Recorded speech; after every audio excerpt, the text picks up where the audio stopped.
Welcome back to the channel, everybody. My name is Travis and this is Bacon and Backpacking. Today I'm going to show you the most optimal way to pack all of your gear into your pack for a good experience out on trail. So I guess we should start off with why am I making this video. There's two main reasons. One is going to be efficiency. If your gear is all lopsided, you have the weight in the wrong place, like top to bottom or left to right, that's going to create imbalances while you hike. It's going to put more stress on one foot or one ankle or one knee or one hip or on your spine. And generally you'll start feeling that towards the end of the first day, and you don't want to have an issue like that lingering over the course of like a 5, 6, 7 day trip. And then reason number two is going to be accessibility. You want to be able to access the things that you want to get a hold of, quickly. You don't want to have to always constantly take your pack on and off to grab like snacks, water bottles, your water purification, your rain gear. If you get caught in like a torrential downpour, the last thing you want to do is be ripping out like your sleeping bag and your tent and all this other stuff, to get to your rain gear that's packed all the way on the bottom of the pack. So I want to go ahead and show you guys how I load up my gear step by step.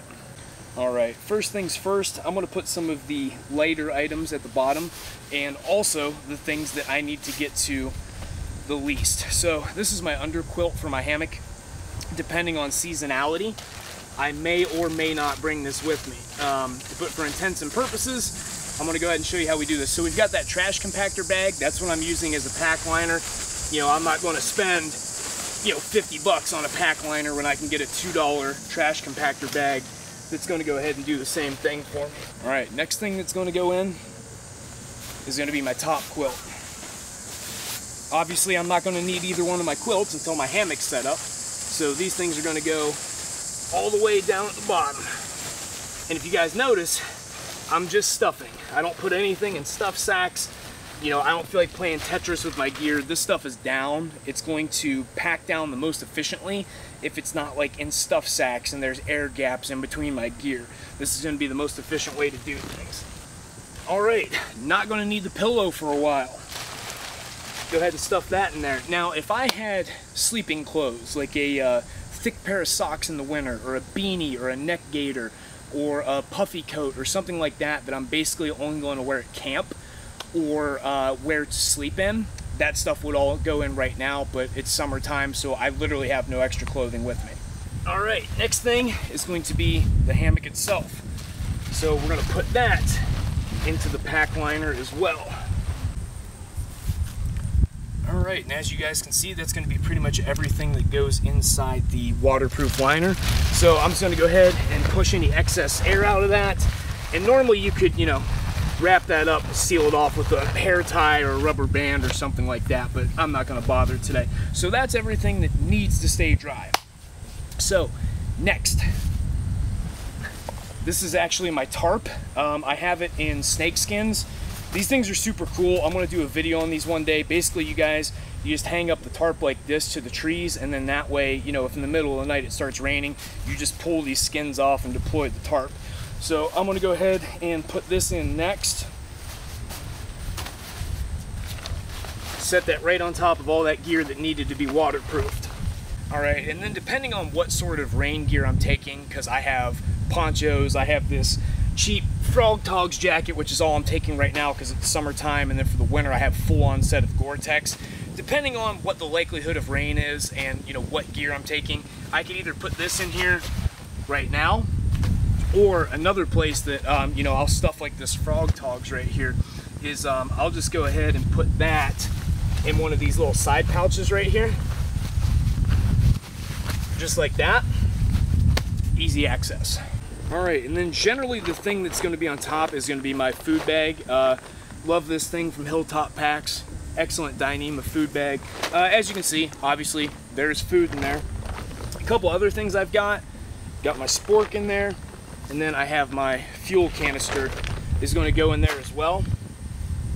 And then this is my food hang bag, bear bag, whatever you want to call it. I've got my cordage in here and a micro carabiner. This is my rock sack.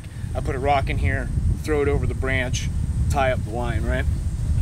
So all of that stuff is going to be together. All right, so we're gonna take that food bag, push all the air out of it, roll it up, cinch it off. Now, one thing I want to talk to you guys about is you'll notice, like, each one of my quilts weighs a pound or less. The hammock weighs about a pound, and that's taking up like the bottom half of the pack. I've got all my lighter stuff down there. Other than water, typically my food bag is going to be the heaviest item that I have in my pack. Now, I want that thing, me personally, I want that thing riding up high. All right, so I want that thing up top for two different reasons. One, it's heavy. I don't like putting heavy gear in the very bottom of the pack, because what it tends to do is want to pull the pack like down and back away from you, and you don't want that. I want it riding up nice and high where the load lifters can take some of the weight. So that food bag's going to go in there next, and normally that is the thing that is going to reside at the very top of my pack. I do have a roll top pack, so I will push this down, roll it up, cinch it off, and that is going to be everything that goes into the main compartment of the pack. Now, we talked about weight distribution top to bottom. I also want to talk about it front to back. So most ultralight packs, this is a 50-liter pack. You guys can see how skinny this thing is, right? It's like barely wider than my leg, right? The good thing about these type of packs is they pack tall instead of, you know, far back. So if I did have like a traditional pack that was bigger, like a 65 liter or like an 80 liter or something like that, where this pack is out here, I want all of those heavy things close to my body. Again, if not, if you have these heavy items towards the back, it's going to be pulling that pack backwards all day, and that's bad juju. We don't want that. All right, now, I don't like having what they call a gypsy pack. I don't want things clipped with carabiners and paracord hanging off the sides of the pack and doing all kinds of crazy stuff. One, it screams newbie, and then two, I don't know, it's just annoying. It gets caught on stuff, and you know, having weight swinging around is not great for your back. So this is my one luxury item. This is the Chair Zero by Hillinox. It's a 1-pound chair. You know, even with this chair and some things like a knife and a saw, like most ultralight backpackers wouldn't take, my base weight is still only about 12 pounds. I'm a 225-pound guy, 12-pound base weight, perfectly good to go. Now again, instead of putting this all the way down on the bottom, because I could put it down here, but again, it's at the bottom and it's, you know, pulling away from me, I'm typically going to put this chair up top here, and I have this V-strap. I'm going to go ahead and put that there and have it riding up top. Now, in the winter, whenever I'm carrying more gear, maybe I have Gore-Tex rain gear or something like that, normally what I'll do is I'll roll up my Gore-Tex rain gear, because I don't just use it for rain, I use it to block wind as well too, right? I want that thing easily accessible, and it does not pack down well. Usually that Gore-Tex will ride up top here, in which case I would then put the chair down on the bottom. All right, guys, so we talked about weight distribution top to bottom, front to back. Now let's talk about it left to right. So I have this water bottle sleeve that sits right here on the left side of the pack. I always carry 2 liters of water, so the other one is going to come over here on this unused side pouch right here. That way I've got the same weight left to right side. And then also too, I use a Grail for my water filtration. I've done a video on this if you guys want to check it out. I go ahead and put this over here as well too, because when I have 2 containers here, it keeps them nice and solid, nothing's going to fall out. So we're evenly distributed left to right. All right, now let's talk about this easy access mesh pocket on the outside of the pack. You know, you don't want to overuse this thing, or again, you're just putting weight further away from your body than it needs to be. I just put stuff generally that I don't want to get crushed out here, or that it doesn't make sense to like put it someplace else. This is just a little thing for my sunglasses, so at the end of the day, so they don't get scratched up, put my sunglasses in here, slide it in that mesh pocket. Currently, I have my headlamp. I'm also going to do a video on this too. This is the Night Core. This thing's pretty cool. My headlamp died on my last trip, so this is a brand new headlamp. Typically, I'm going to go ahead and put this guy right back here in that Ziploc bag. Fire starting kit. I got some fire starters, some Bic lighters. Put that in there. And then this is for making fire, okay? Not saying you guys have to have a knife, not saying you guys have to have a saw. Combined, these things only weigh about 10 ounces. And in Ohio, in the snow and the rain and the cold, when it's impossible to start a fire, I wouldn't be able to do it without these two tools. So most of the time, I will be bringing these with me. And again, I set them here. You know, if Sarah's with me, I can just have her reach back there, grab them for me. And then the final item that's going to go out there is just like my ridgeline kit for my tarp setup. So I've got all my cordage and stuff in here, and then also my stakes for my tarp. I'm actually going to be replacing this bag here shortly with one from Hilltop Packs, but generally I'll put that thing back there, and then that's all the stuff that goes into the mesh. All right, couple more items. So this is my cook set. Right here I have an MSR pot stand. It fits nice into this little sleeve that the cook set comes in. In here I have my big 1.1 liter pot, and I also have my 450 milliliter cup. I have a little, you know, microfiber towel from REI that weighs like a ½ ounce, and then this is my actual stove itself. And then it just comes with this little skillet. It doesn't really do too much, but this is all titanium, so it's super light. So I'll put all that stuff in there. I generally have like a bandana or two in there as well, just for, you know, if I need to mop up some water or dry off some gear or something. And I have this little sidecar right here for the Z-Packs that is made specifically for the cooking set. Now, if I'm carrying like minimal amount of gear, like my next trip, I might not have that under quilt. I'll probably take this side pouch off and just put the cook set in the food bag and put it in the pack. Again, that's how OCD I am. This whole thing's less than a pound, but if I could put it in the middle and at the top, I would rather do that than have it sitting on the side. I generally only use this if I'm taking like more gear because it's like cold outside or something, and you know, real estate in the pack is not quite as much. All right, now here's another little add-on from Z-Packs. This is the little hip belt pouch.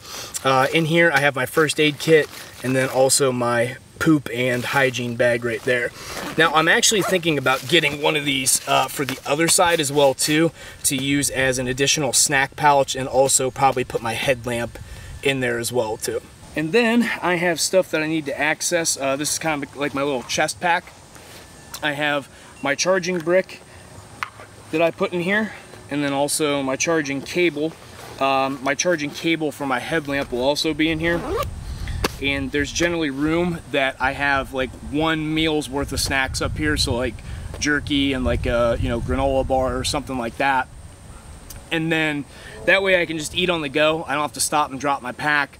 And then generally by the time I need to eat a second time, I'll want to stop and drop my pack. So when I stop and drop my pack, I take the next batch of snacks, move them up front to the snack pouch.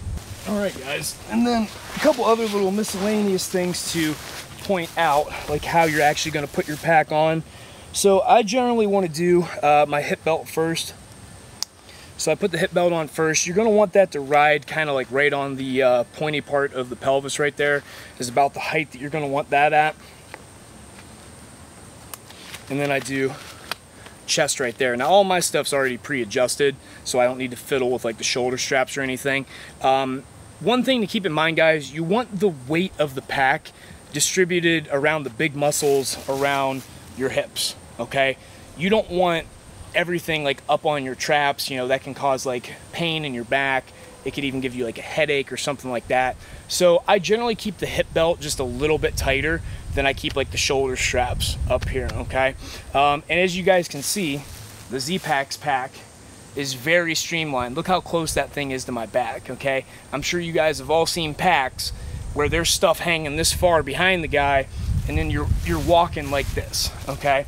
So I recommend a nice slim profile ultralight pack like this, and if you pack it correctly, it's going to ride very close to the body and everything, and you're going to have a lot better experience.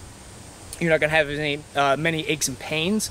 You're not going to have probably as many blisters on your feet, and you're just going to have like a better, you know, experience overall if the pack is packed out correctly.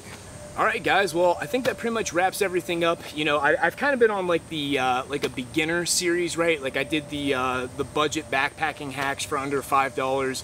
I know you guys really like those videos. I think this one's gonna help a lot of people because I see some crazy looking packs out on trail, okay? Create a system for yourself, know where everything is. I can get in my pack in the dark and I know exactly where everything is. It also makes it easier when I'm planning to go on a trip. I'm loaded up in 5 minutes, okay? Everything has a place, it has an order. I never lose anything, I'm never missing anything. So I would recommend you guys experiment, get a good setup the way that I have it, create a system. You'll never forget anything at home. And like I said, you'll feel a lot better on trail. But to everybody who tuned back in, thank you guys for coming back and watching the videos. If you like these tips that I gave you today, please give it a thumbs up. You know, share the video with your friends who are interested in backpacking. And most importantly, if you want to see more videos, go ahead and subscribe. We'll see you in the next one.